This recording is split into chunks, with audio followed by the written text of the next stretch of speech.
Meus amigos, boa tarde a todos, quase boa noite, né?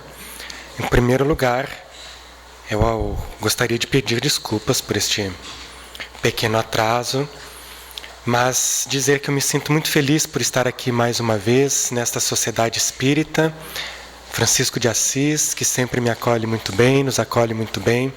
É uma satisfação voltar aqui e, na verdade, eu já era com um pouco de saudades. Eu gostaria de começar lembrando a todos vocês uma passagem evangélica que está registrada no Evangelho de Lucas, é o capítulo 16, e vai desde o versículo 19 ao 31. Neste trecho do Evangelho de Lucas, há o registro de uma passagem bastante conhecida de todos nós. É a parábola do rico e de Lázaro.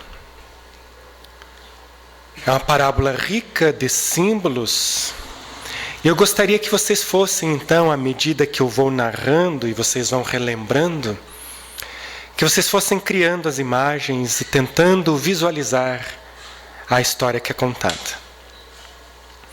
Diz então Jesus que havia um homem rico que se vestia de púrpura e linho fino, deleitando-se a cada dia esplendidamente.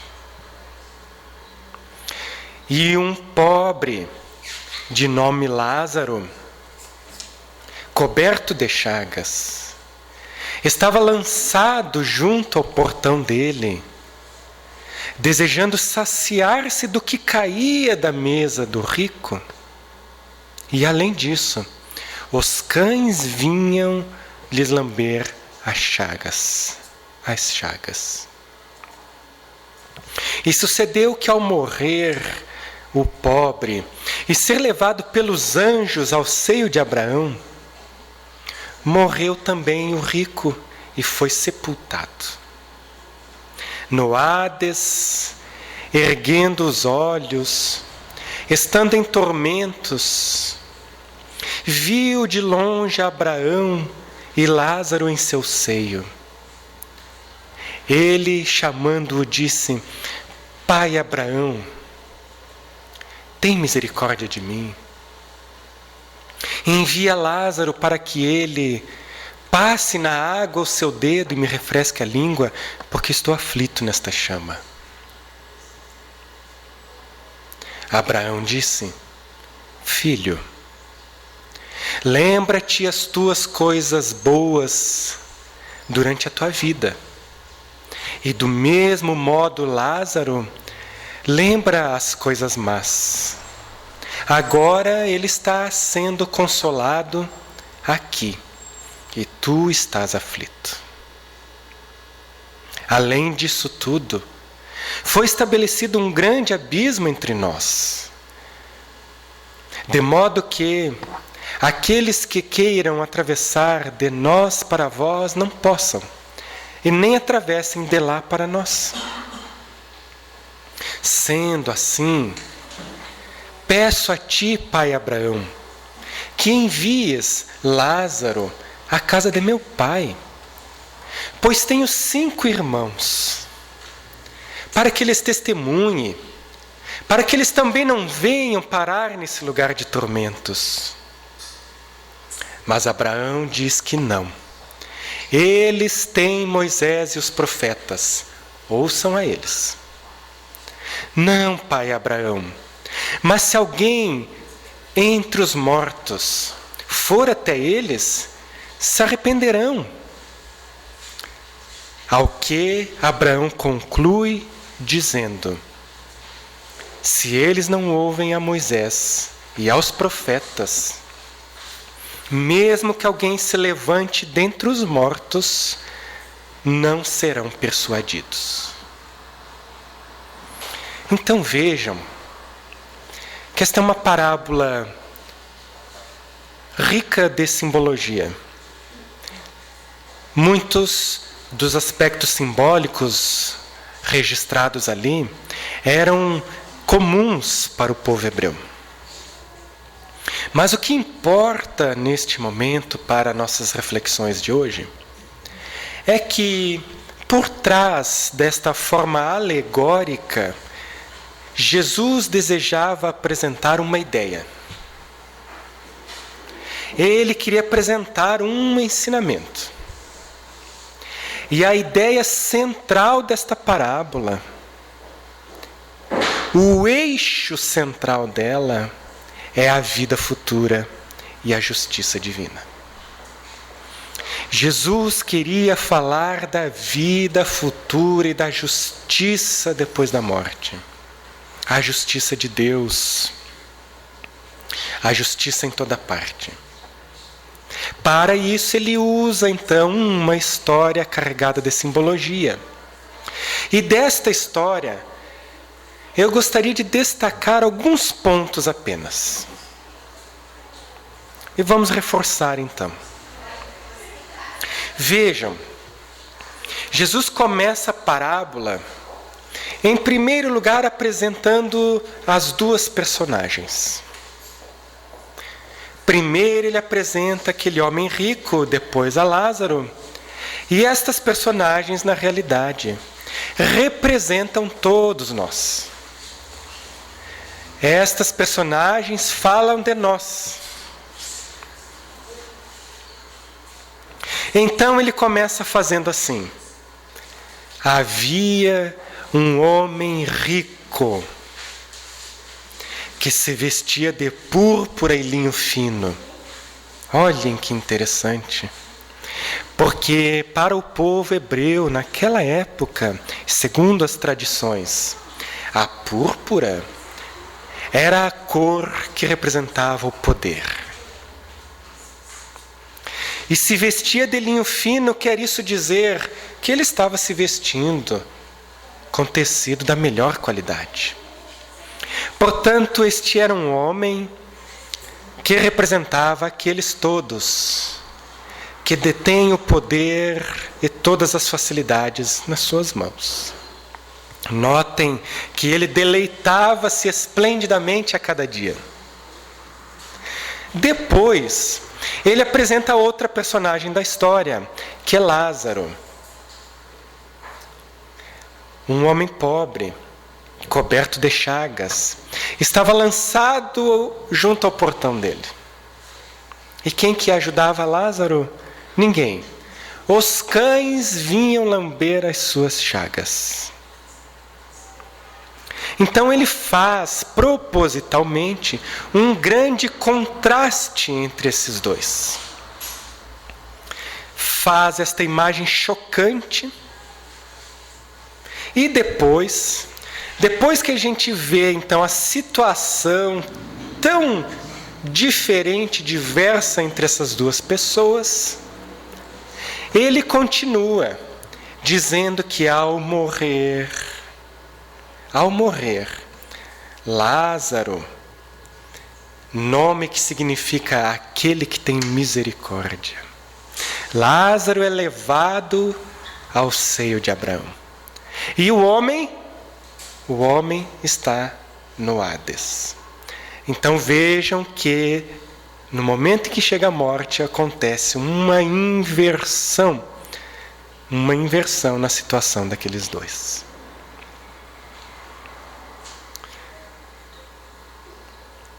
Propositalmente ele faz assim, e é como se a gente estivesse olhando para uma moeda.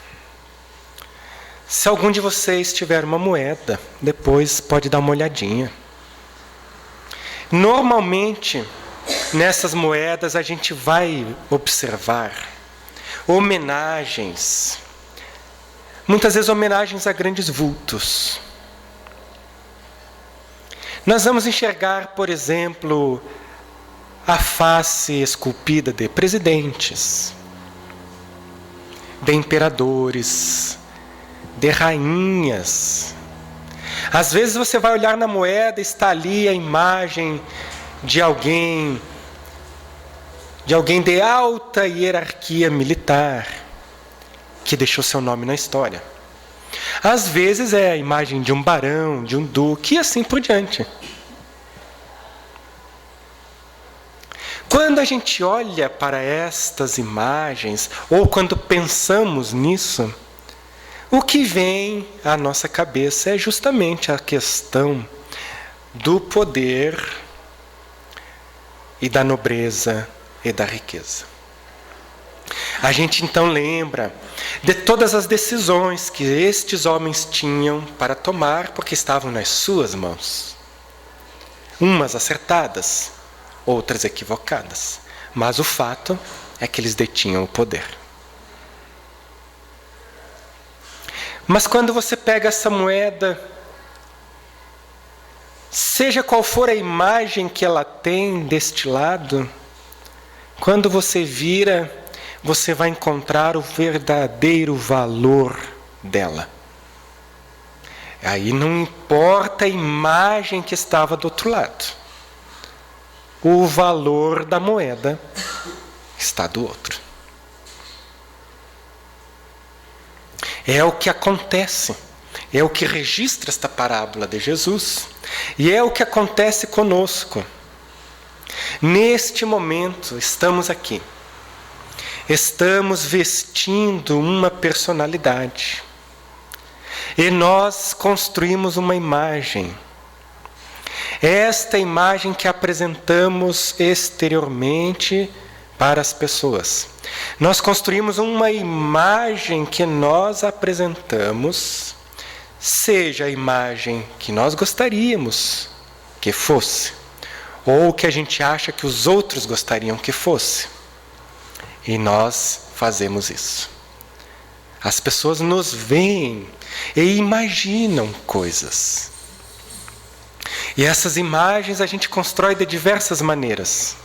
Diversas. Até no Facebook. A gente constrói. A gente se apresenta de um jeito.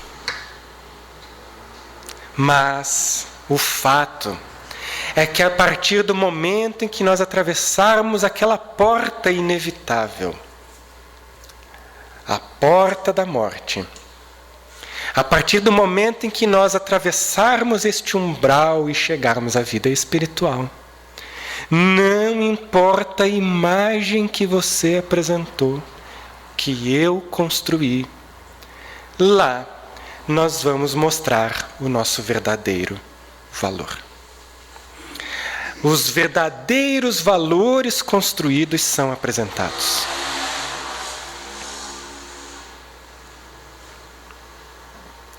Não tem como mais escondê-los debaixo da personalidade, das máscaras. Nós seremos o que somos de verdade. Notemos, então, que depois disso, Jesus fala nesta história que o homem que estava agora em aflições, percebendo que neste momento ele teria que arcar com estas consequências, ele roga a Abraão, faz um pedido muito inusitado. Ele pede para que Abraão envie Lázaro até a sua casa, para alertar os irmãos,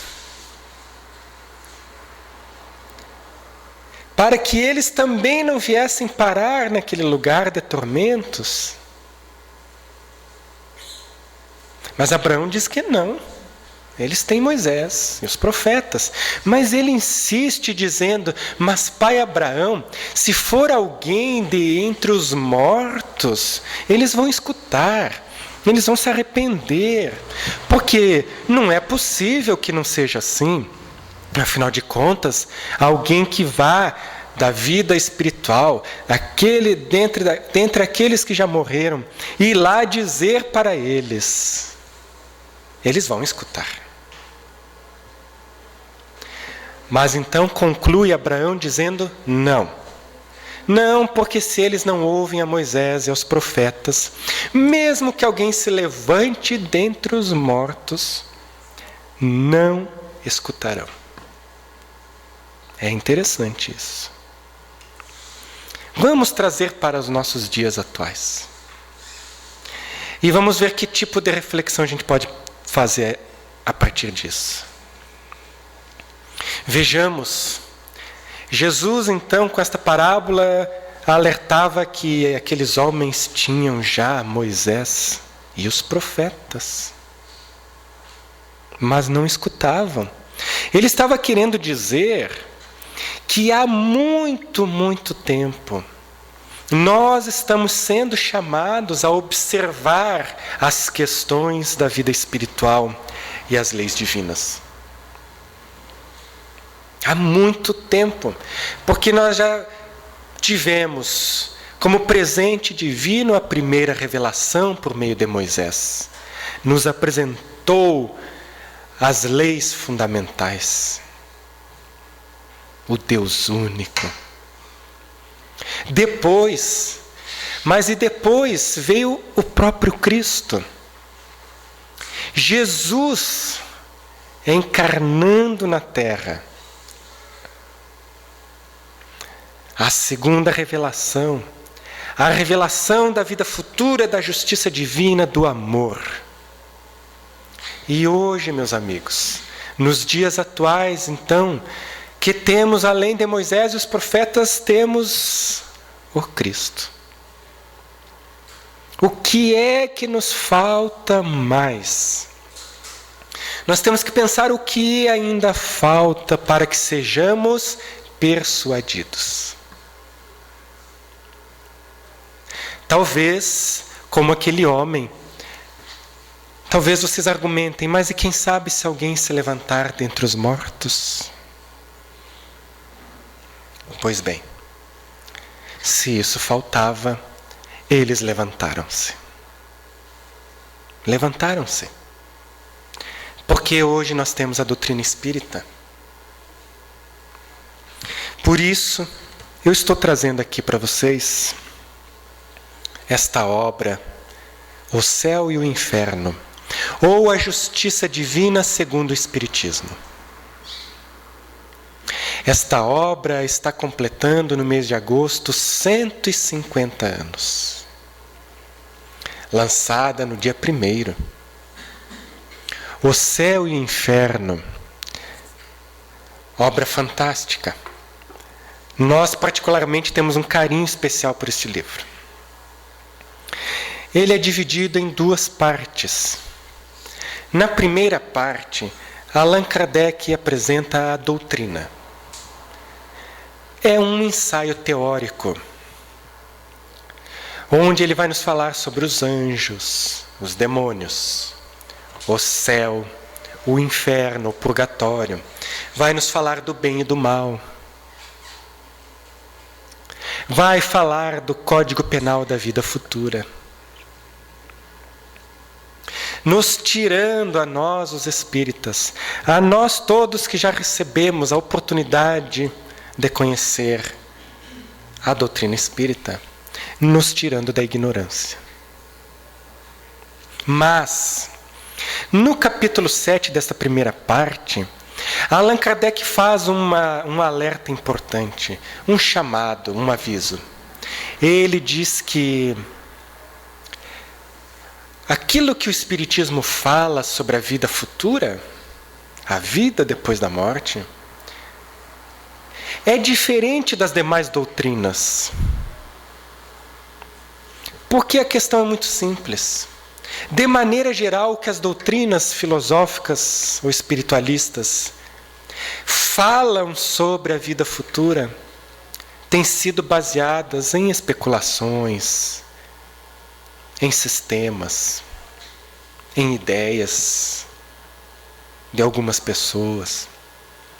Mas ele alerta então que a ideia que o Espiritismo apresenta da vida futura não é apenas uma teoria.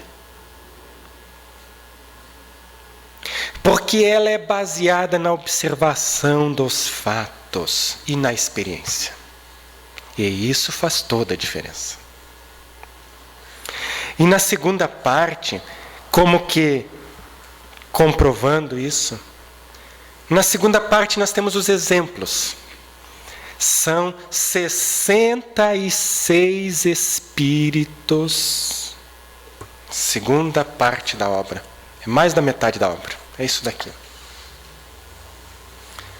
66 espíritos voltam, dão suas comunicações, relatando a sua situação na vida espiritual. Eu quero que vocês me digam, vocês acham que isso é pouco ou é bastante? Vocês podem falar à vontade. Quem acha que é bastante? 66 espíritos estão aqui. É bastante. É bastante mesmo. Mas eu tenho uma notícia para dar para vocês. 66 ele escolheu para colocar aqui. 66 foram selecionadas para vir para este livro. Porque Allan Kardec recebeu a contribuição de mais de 1000 centros espíritas espalhados pelo mundo. Foram milhares de comunicações. Milhares. Eles levantaram-se dentre os mortos para alertar os irmãos que estavam aqui.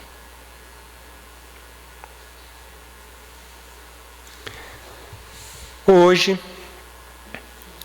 para esta noite, tarde e noite, nós escolhemos um exemplo dos 66. 66 espíritos, mas são mais do que 66 comunicações. Ele foi tão didático que dividiu estes espíritos em categorias. Espíritos felizes, em condições medianas, sofredores, os suicidas, os criminosos arrependidos, os espíritos endurecidos. Falou também das expiações terrestres, e talvez eu esteja esquecendo uma classe que eu não me recordo agora. Mas o fato é que ele dividiu os espíritos em categorias, didaticamente, e a gente consegue perceber nitidamente a sua situação e o que ele fez ou passou durante a sua vida terrena para estar neste momento, nesta situação. E por isso, não é apenas teoria. Não é só teoria. Eu escolhi um. Eu peguei uma categoria. Primeiro eu pensei assim, vamos lá na Cefa hoje. A Cefa, aquele centro espírita, onde somos sempre muito bem recebidos, gente carinhosa, trabalhadora. E eu pensei, qual categoria que eu vou escolher para pegar um exemplo? Qual foi que vocês acham que eu escolhi? Hã? Lógico. Lógico que eu ia pegar dos espíritos felizes. Não podia ser outra. Né? Eu escolhi então aqui, para a gente passar apenas uns pequenos pontos, a Condessa Paula. Ela está entre os espíritos felizes. A Condessa Paula. Este espírito assina assim. Bom, Allan Kardec começa fazendo a apresentação dela, quando estava viva, encarnada, melhor dizendo. Olha só como é que ele começa. Bela, jovem. Ah, interessante, né? Bela, jovem. Rica e de estirpe ilustre. Não, mas pera aí, então deixa a gente dar uma freadinha aqui, porque acho que tem alguma coisa que está meio errada. Estão lembrando da parábola que eu contei agora há pouco? Então, o homem rico não foi parar no Hades, não estava lá em aflição. Eu não entendi. Ela era bela, jovem, rica e da nobreza. Ela está entre os espíritos felizes. Será que não tem alguma coisa errada? Será que não classificou errado? Então olha só, ela era bela, jovem, rica e de estirpe ilustre. Quem é que quer voltar assim na próxima encarnação? Fala a verdade. Bela, jovem, rica, da nobreza. Ninguém, gente. Mas deixa eu terminar a frase que eu estou enrolando vocês. Deixa eu terminar a frase, ó. Esta era também perfeito modelo de qualidades intelectuais e morais. E começou a mudar um pouquinho. Mudou. Perfeito modelo de qualidades morais. Bom, ele fala dela. Eu peguei só uns pedacinhos. Ela era boa, meiga e indulgente, sempre pronta a desculpar ou atenuar o mal. Meu Deus do céu. Quem quer voltar assim na próxima encarnação? Bela, jovem, rica, da nobreza, boa, meiga e indulgente.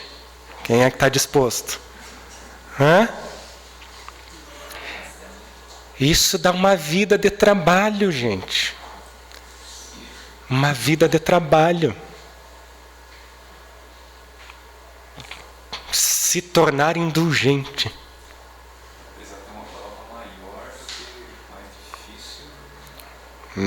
Chico, e bem isso mesmo.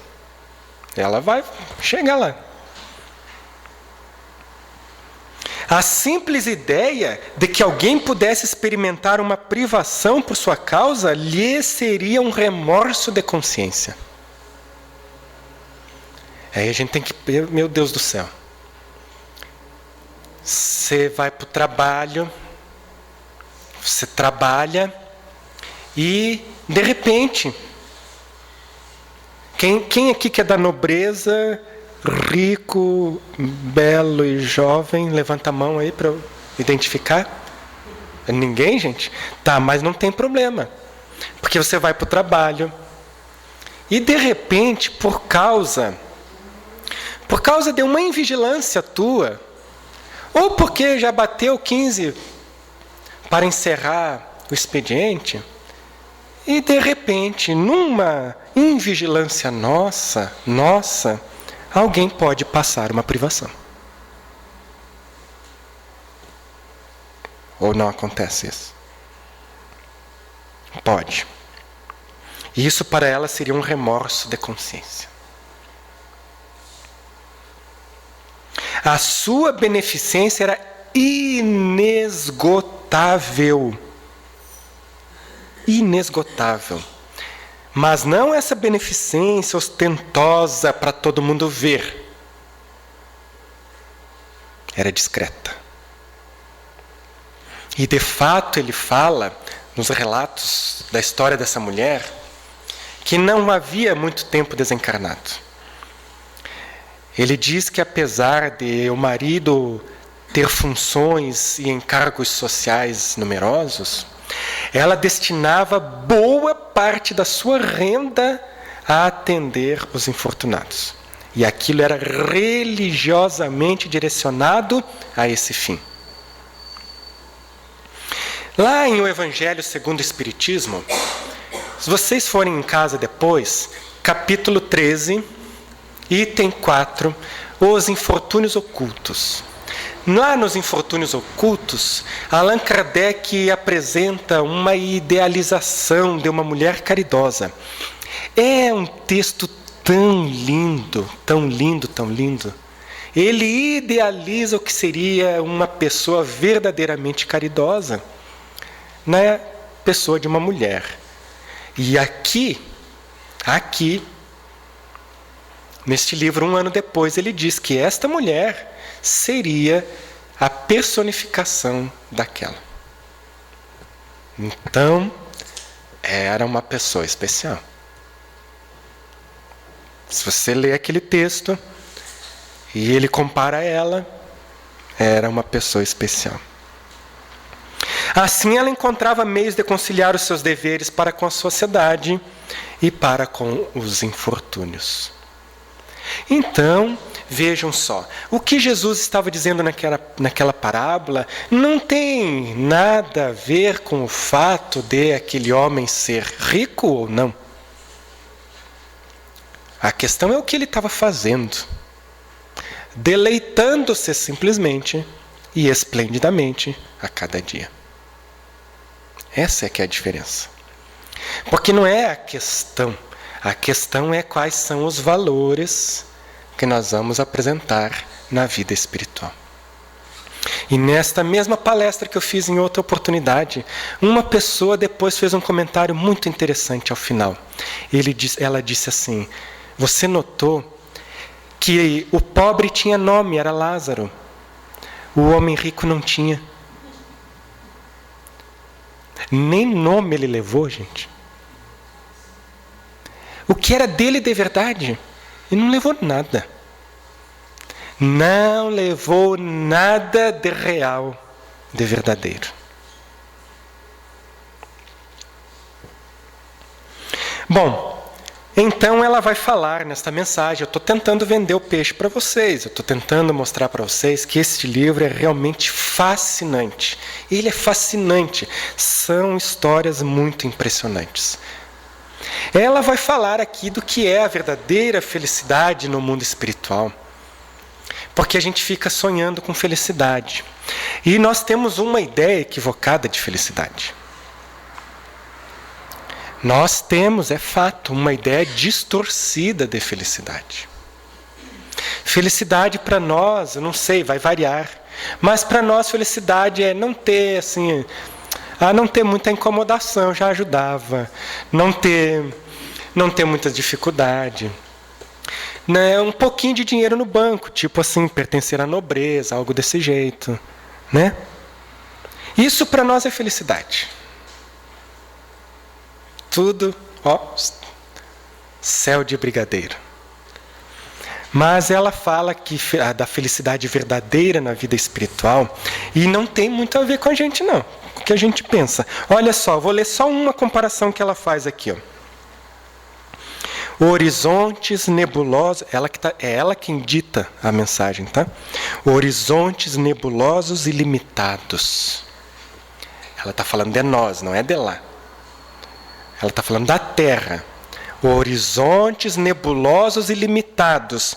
O que são comparados ao espetáculo de mundos a moverem-se no universo ao influxo do Altíssimo? Meu Deus do céu. Mundos movendo-se no universo ao influxo de Deus. E como os vossos palácios de salões dourados, vossos palácios de salões dourados podem se comparar às nossas moradas aéreas.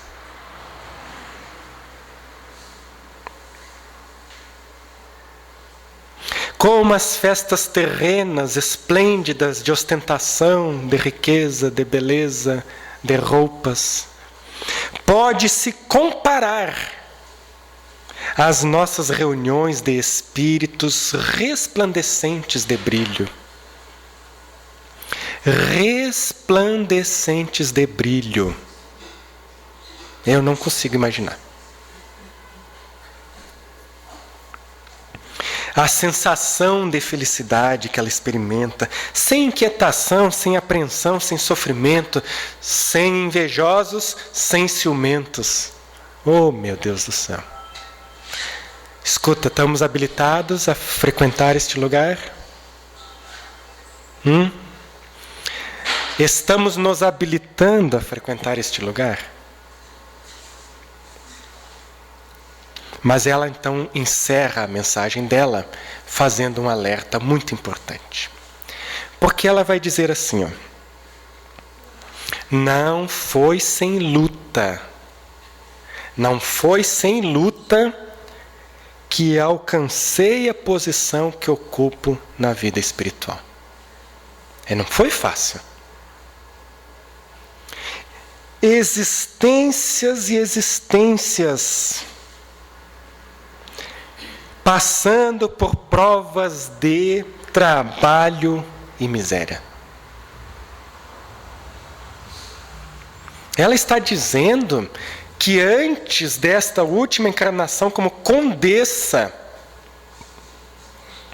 ela escolheu várias encarnações de trabalho e miséria. Quem se habilita? Quem se habilita? Por que ela escolheu essas provas de trabalho e miséria? Para se fortalecer e se depurar. Porque depois de todas essas encarnações, ficou faltando somente a última prova. E ela diz assim, a prova mais perigosa de todas. Vocês sabem qual é a prova mais perigosa de todas que ela está dizendo? Fortuna, bem-estar material, bem-estar sem sombra de desgosto. Gente, você já parou para pensar que isso fosse prova? Imagina a cena, reencarnou num lar de nobreza, bela jovem, num lar nobre, bem-estar material, e durante a vida toda não experimentou um desgosto. Você achava que isso era prova? Ela diz que era a prova mais perigosa. Por que será que era a prova mais perigosa? Alguém pode me ajudar? É o meio mais fácil de falir. É fácil de falir. De se acomodar. Esse é o ponto-chave. A gente tem grande probabilidade de falir nesta prova porque a gente se acomoda. O espírito, quando experimenta muitas facilidades, se acomoda. Ele entorpece. É por isso que nas nossas vidas tem que ser assim. A gente está aqui, dá uns altos e baixos. A gente agora aqui está um pouco mais tranquilo. Depois surge um embate, uma luta, uma dificuldade. Depois, às vezes, alivia um pouquinho, mas vem outra. Porque estes embates, essas lutas, essas dificuldades vão fortalecendo o espírito, vão preparando ele para voos mais altos, provas mais difíceis, trabalhos mais importantes. Então ela diz que, como ela, nós também teremos a nossa prova da riqueza. Ai, meu Deus do céu. Nós também teremos. Mas ela fala, olha, mas não tenha pressa. Não tenha pressa. A gente tem que ir crescendo, amadurecendo. Meus amigos, esta preocupação com a vida futura sempre existiu no homem. Sempre. Isso é um sentimento natural. Porque o homem simplesmente não consegue aceitar a ideia do nada depois da morte. Se você fizer um exercício, se você parar para pensar que depois, quando você fechar os olhinhos pela última vez definitivamente, acabou. É o nada. C'est fini. Você vai perceber que não dá para aceitar. Não dá, não entra na sua cabeça isso. Mas é porque uma explicação é muito simples. É porque o nada não existe. Então, na questão de número 959 do Livro dos Espíritos, Allan Kardec faz uma pergunta. Ele diz assim: de onde provém o sentimento instintivo que os homens trazem em si da vida futura, Por que nós temos esse sentimento, essa intuição da vida futura? E eles responderam que é porque o espírito, antes de encarnar, conhecia todas essas coisas. Já conhecia. E quando encarna, a alma guarda uma vaga lembrança daquilo que ela sabe, daquilo que ela viu. Essa é a mesma explicação de por que nós temos aquela intuição de penas e recompensas. É por esse mesmo motivo. A gente já viu isso, vivenciou isso. E aí reencarna trazendo essas intuições. A vida futura apresentada pela doutrina espírita é esclarecedora. E eu gostaria de encerrar lembrando, então, da questão 961. Ali ele faz uma pergunta no mínimo intrigante. Olhem só, vocês que vão responder. Ele pergunta assim: qual o sentimento que domina a maioria dos homens no momento da morte? A dúvida, o temor ou a esperança? O que vocês acham que os espíritos responderam? A dúvida, o temor ou a esperança no momento da morte? Eu acho que é a esperança. A esperança, que mais? O temor para a dúvida. Alguém mais? O temor. Eu também provavelmente responderia isso. Mas a resposta deles é sensacional. Eles disseram assim, ó: a dúvida nos céticos empedernidos, o temor nos culpados e a esperança nos homens de bem. É lindo. A esperança nos homens de bem. É para isso, então, que a doutrina espírita está na Terra. Para nos dar esperança. Nos dar esperança, nos transformando nesses homens e mulheres de bem. Então, para a gente sair daqui hoje, pensemos mais uma vez em Jesus, o bom pastor. Ele é o bom pastor. E vocês sabem muito bem o que é um bom pastor. O bom pastor conhece e cuida de todas as ovelhas. E ele recolhe todas as ovelhas para dentro do aprisco. Recolhe todas, estão em segurança. E vai atrás daquela perdida, desgarrada. Vocês sabem quem são as ovelhas desgarradas da casa do Pai? Somos nós. Nós somos as ovelhas que estão para trás. Mas Ele é o bom pastor. E Ele vai nos levar a todos nós, para o aprisco, a casa do Pai. Então, com este sentimento de esperança, eu agradeço a todos vocês mais uma vez pelo carinho. Muito obrigado.